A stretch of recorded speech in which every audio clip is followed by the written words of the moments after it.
The call came on a Tuesday morning while I was reviewing quarterly reports for my hospitality empire. Maria Santos, one of the city's most prestigious wedding planners, sounded uncomfortable on the other end of the line. "Miss Daniels, I'm calling about your reception booking for next month," she began hesitantly. "I just got off the phone with your parents and they've asked me to cancel everything for your wedding. They said there's no budget left after covering your sister Victoria's ceremony." I leaned back in my leather chair, gazing out at the Seattle skyline from my corner office on the 47th floor. "That's interesting," I replied calmly, setting down my Mont Blanc pen. "What do you mean?" Maria asked, clearly confused by my relaxed tone. A smile spread across my face as I glanced at the property ownership documents spread across my mahogany desk. "Maria, what venue did my family book for Victoria's wedding?" "The Grand Cascade Estate, of course. It's the most exclusive venue in the Pacific Northwest.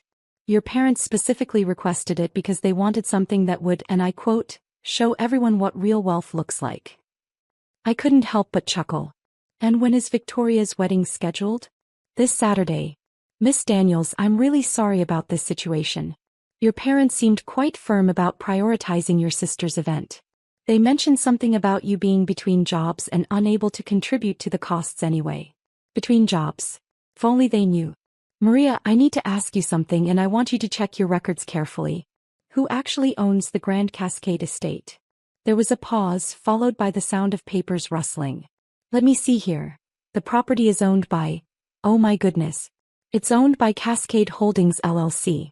But wait, that can't be right. What does it say?" "It says the primary owner is Alexandra Daniels. But that's you. How is that possible?"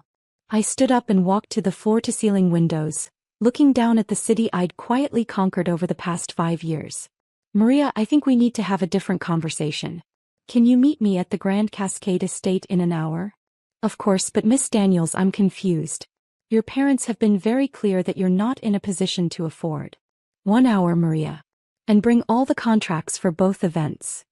After hanging up, I allowed myself a moment to reflect on how spectacularly my family had misjudged my situation. While they thought I was struggling as a freelance event coordinator, I had actually built the largest luxury hospitality empire on the West Coast. 23 premium venues, 15 boutique hotels, and a catering company that served everyone from tech billionaires to Hollywood celebrities. The Grand Cascade Estate was my crown jewel. A 50-acre property featuring a restored 1920s mansion, formal gardens, and panoramic views of the Cascade Mountains. I'd purchased it 3 years ago for $15 million and spent another $8 million renovating it into the most sought-after wedding venue in the region. The waiting list was typically 18 months long. My phone buzzed with a text from my sister Victoria. "Hope you're not too upset about the wedding thing. Mom and Dad said you'd understand since you can't really afford a fancy wedding anyway. Maybe you can have something small at a community center later." 2 hearts. I screenshot the message and saved it to a folder I'd been building for months. Documentation of my family's assumptions about my financial situation. It would make our upcoming conversation much more interesting. 45 minutes later, I pulled into the circular driveway of the Grand Cascade Estate in my BMW i8. I'd deliberately chosen my most modest car for family interactions, usually driving my old Honda Civic when visiting my parents. Today felt like the right time to make a different impression. Maria's Mercedes was already parked near the main entrance. I found her waiting in the grand foyer, looking anxious and clutching a thick folder of contracts. "Miss Daniels," she began the moment she saw me, "I've been going through everything and I'm so confused. The ownership documents clearly show you own this property, but your parents have been treating this like they're paying for everything themselves." I gestured for her to follow me into my private office, a room most clients never saw. The walls were lined with awards from the hospitality industry, photos with celebrity clients, and newspaper clippings about my various business acquisitions. "Maria, what exactly did my parents tell you about the financial arrangements?" She opened her folder nervously. "They said they were covering all costs for both weddings. Victoria's reception for 300 guests, your reception for 150 guests. The total package was $180,000 for both events. But this morning your father called and said they could only afford Victoria's wedding. He specifically said you were between jobs and living paycheck to paycheck, so you'd have to understand about canceling your reception." I pulled out my laptop and opened the venue's booking system. Maria, take a look at this screen. What do you see for the booking under Victoria Daniels? Her eyes widened as she read. It says the booking was made by Richard Daniels, but payment is listed as owner courtesy rate $0. Both weddings are listed the same way. That's correct. My parents have never paid a single dollar for either wedding. When Victoria got engaged, my mother called me crying about how they couldn't afford the kind of wedding Victoria dreamed of.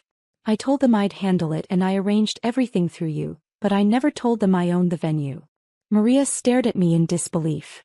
So you've been covering all the costs this entire time? Every penny. The catering, flowers, photography, music, decorations.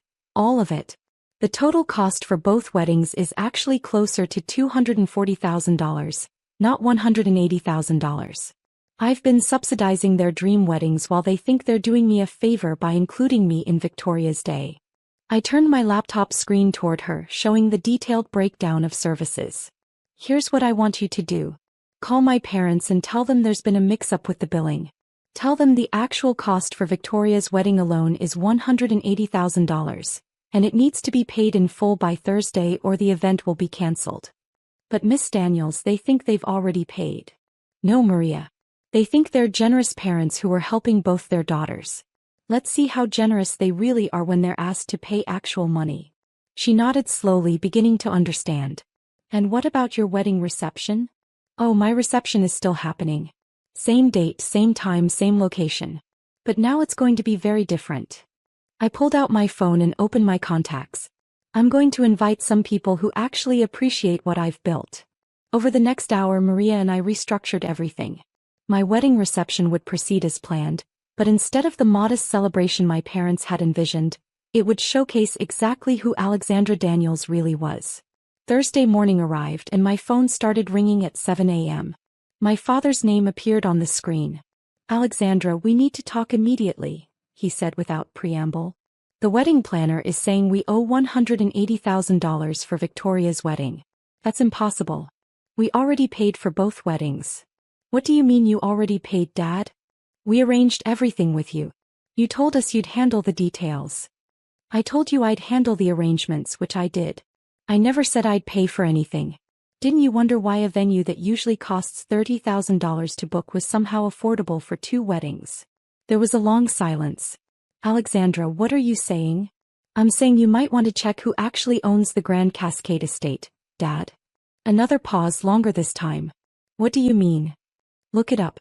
Cascade Holdings LLC. See who the primary owner is. I could hear him typing on his computer, probably Googling the property information. Then I heard my mother's voice in the background, shrill with panic. Richard, what's wrong? You look like you've seen a ghost. Alexandra. My father's voice was strained. It says here that you own the venue. That's correct. But that's impossible. You're between jobs. You can't afford rent on a decent apartment. How could you possibly own a $20 million estate? Dad, when was the last time you actually asked me about my work? Real questions, not just assumptions about my failures. Well, you said you were freelancing in event planning. I did say that. I own the largest event planning and hospitality company in the Pacific Northwest. Cascade Holdings LLC owns 23 venues, 15 hotels, and generates approximately $85 million in annual revenue. I employ over 400 people. The silence stretched so long I thought the call had dropped. That's impossible, my mother's voice came through the speaker. If you had that kind of money, why are you driving that old Honda? Why do you live in that tiny apartment downtown? Because I value privacy and prefer people to know me for who I am, not what I own. Unfortunately, my own family has spent years making assumptions instead of asking questions. Alexandra, my father's voice was shaky now. About Victoria's wedding? The wedding can proceed as planned. You have until tomorrow at 5 p.m. to pay the $180,000, or I'll have to cancel the booking to make room for paying clients. We don't have $180,000 lying around. Then I guess you'll need to figure something out. Maybe take out a loan or sell some assets. You know, the same things you've been telling me to do for years when I faced financial challenges. But you're our daughter. Surely you can help us. I am helping you. I'm giving you the same rates I give any client. Actually, I'm giving you a discount. Our premium Saturday rate is usually $220,000 for a wedding this elaborate. My mother grabbed the phone. Alexandra, this is ridiculous. We're family. Family helps family. You're absolutely right, Mom. Family helps family. Which is why I've been paying for both weddings while listening to you tell everyone how I'm too poor to contribute to family events. Which is why I've been quietly covering Victoria's engagement party, her bridal shower, and her bachelorette weekend in Napa Valley. You paid for all of that? Every penny. Through my companies, using my connections with my money. While you told people I was too broke to contribute. We didn't know. Because you didn't ask. You assumed. For 3 years, you've assumed I was failing while I was actually building an empire. Alexandra, please. We made a mistake. We're sorry. But Victoria's wedding is in 2 days. We can't possibly come up with that much money. I looked out at the grounds of my estate, where my staff was already beginning setup for the weekend's events. I'll make you a deal. You can have Victoria's wedding at no charge, just like I originally planned. Oh, thank God. But, I continued, there are conditions. What conditions? First, you're going to call everyone you invited and tell them the truth about who paid for this wedding. Second, you're going to publicly acknowledge that I own this venue and have been subsidizing your family events for years. Third, you're going to apologize to me in front of every single wedding guest for years of dismissing my success. Alexandra, that's humiliating. More humiliating than spending 3 years telling people your daughter is a failure? More humiliating than canceling my wedding reception because you assumed I couldn't afford it. We never meant. What you meant doesn't matter anymore, Mom. What matters is what you did. And what you're going to do now. And if we refuse? Then you pay the $180,000 or Victoria gets married at the community center you suggested for my reception. The line went quiet except for whispered arguing between my parents. We need time to think, my father finally said. You have until tomorrow at 5 p.m. Maria has all the payment details if you choose that option. Saturday morning arrived with perfect weather. Clear skies and 72 degrees. I stood in the bridal suite of my own venue, putting the finishing touches on my wedding dress. Today was supposed to be one of the happiest days of my life, and I was determined not to let my family's drama overshadow it. My phone buzzed with a text from Victoria. I can't believe what's happening. Mom and Dad told me everything.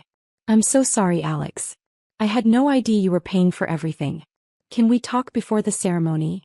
I texted back. Come to the bridal suite. 10 minutes later, Victoria knocked on my door. When I opened it, her eyes were red from crying. Alex, I'm so sorry. I had no idea you owned this place. I had no idea you'd been paying for everything. Mom and Dad always made it sound like they were handling all the finances. Victoria, this isn't your fault. You asked for a beautiful wedding and that's what you're getting. But I feel terrible.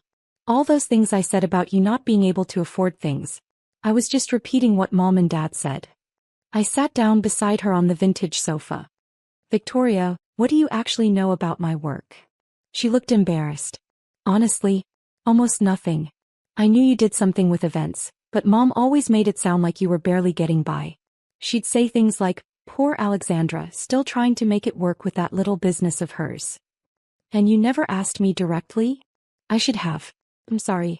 I got caught up in wedding planning and just assumed Mom and Dad knew what they were talking about.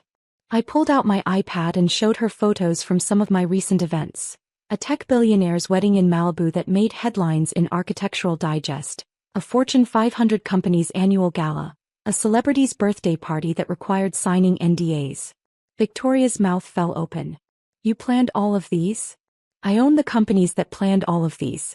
Cascade Holdings, Premier Events Pacific, Daniels Hospitality Group. This estate is just one of 23 venues I own. Alex, you're rich. Like really rich. I'm successful. There's a difference. Being rich is having money. Being successful is building something meaningful. And I've been such a brat about everything. All those comments about you not contributing to family events. Victoria, I want you to have the wedding of your dreams. That hasn't changed. But things are going to be different with our parents moving forward. What did you tell them? I gave them a choice.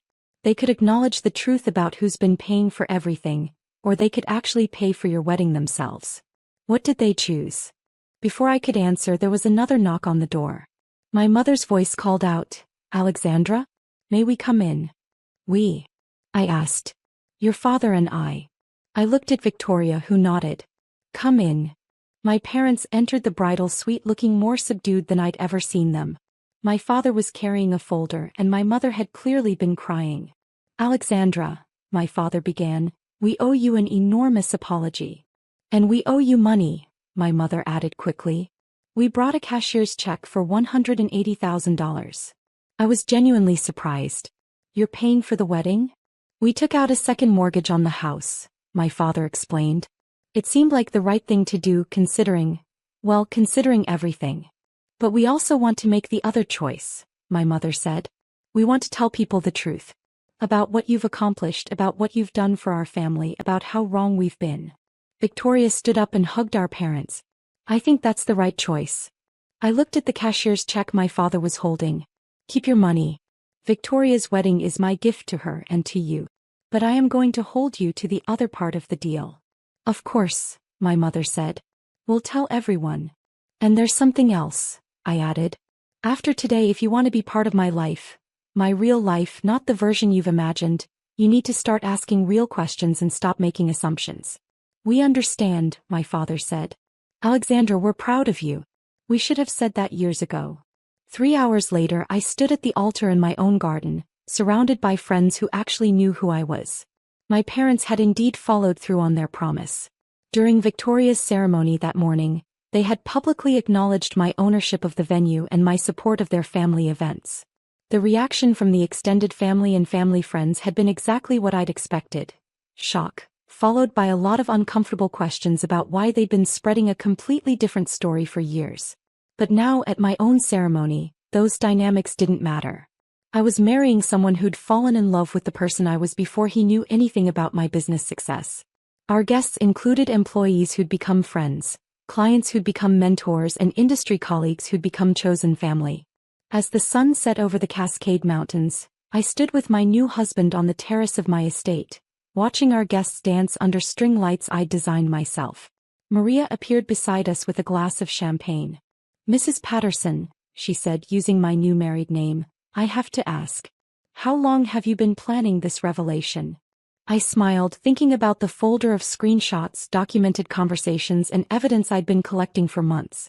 I wasn't planning it exactly, but I was preparing for it. I knew eventually they'd push things far enough that the truth would have to come out. And now we see if they really meant what they said about wanting to know the real me. My husband wrapped his arm around my waist. "For what it's worth, I think your parents learned something important today." "What's that?" "That their daughter doesn't just plan events, she orchestrates perfect endings."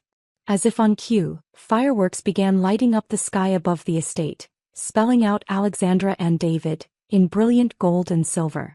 I'd arranged them as a surprise for my new husband, but watching my parents' faces as they looked up in wonder, I realized they were also the perfect punctuation mark for this chapter of our family story. The girl they thought was too poor to afford a proper wedding had just given them a night they'd never forget. At the venue she owned, with the staff she employed, surrounded by the success she'd built while they weren't paying attention.